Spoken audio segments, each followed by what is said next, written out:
We're speaking to Paul Horton, who deals with climate change issues for both SIWAM and indeed the EWA, the European Water Association. Paul, can you explain to us a little bit about how things have been shaping up from, let's say, the water perspective as we approach Copenhagen?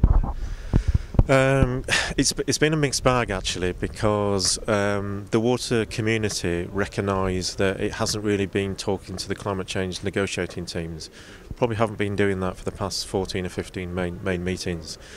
And so we put out some communiques over the past few months, and water was referenced in the climate change negotiating text. I found out that that was taken out of the text in Bangkok, and there's been a water day at one of the ad hoc UN meetings this week in Barcelona, and they've been arguing for water to be put back into the text. So it's a bit of a mixed bag actually. Do you therefore feel that water is not being adequately addressed by the the various negotiating teams as Copenhagen approaches? Yeah, it's certainly my view, partly because we haven't been engaging with the climate change negotiators properly.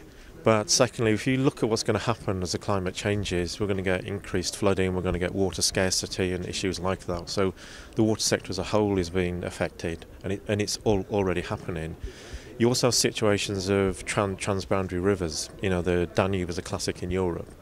And you have each country developing its own national adaptation plans. Each country is not necessarily using the same scenarios to develop those plans, so you have potential conflicts there.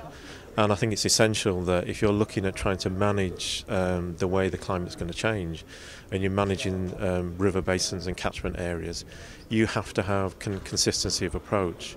So it's absolutely essential that water's included in the negotiating text, just so you can deal with these anomalies of different national adaptation plans, and you can try to knit them together, as it were, by having an overall framework that sort of pulls the plans together and makes sure the river basin is managed properly.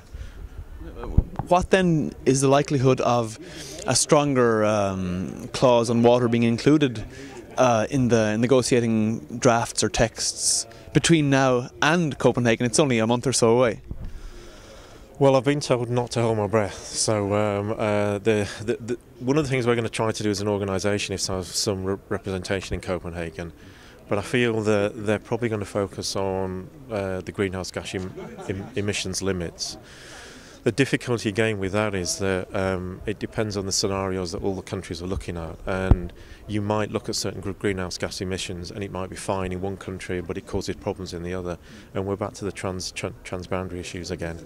So I don't think it will be included, but the overriding problem as well on top of that is if you look at the Millennium Development Goals, there are, under the environment section, it's about providing people with access to water and sanitation.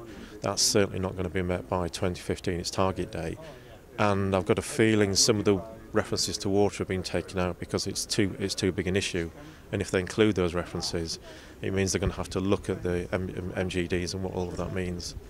Can we ask a sort of a broader build-up to Copenhagen question? I mean, the consensus forming in Brussels at the present time seems to be that things mightn't be going as well as people hoped. Is that maybe a political ploy to lower expectations in advance, or do you think that things actually aren't going as well as they should at the moment? To be honest, both. The politicians will always dampen down expectations because of the nature of what the discussions are.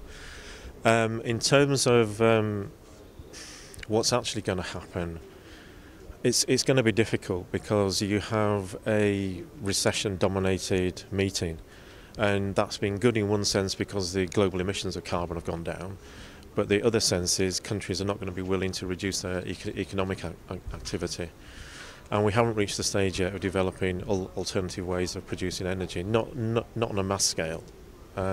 So I think it's a combination of things, and I think they're dampening down expectations, but what's going to happen in Copenhagen, I don't know. I'm not overly optimistic. Paul Horton, thank you very much. Pleasure.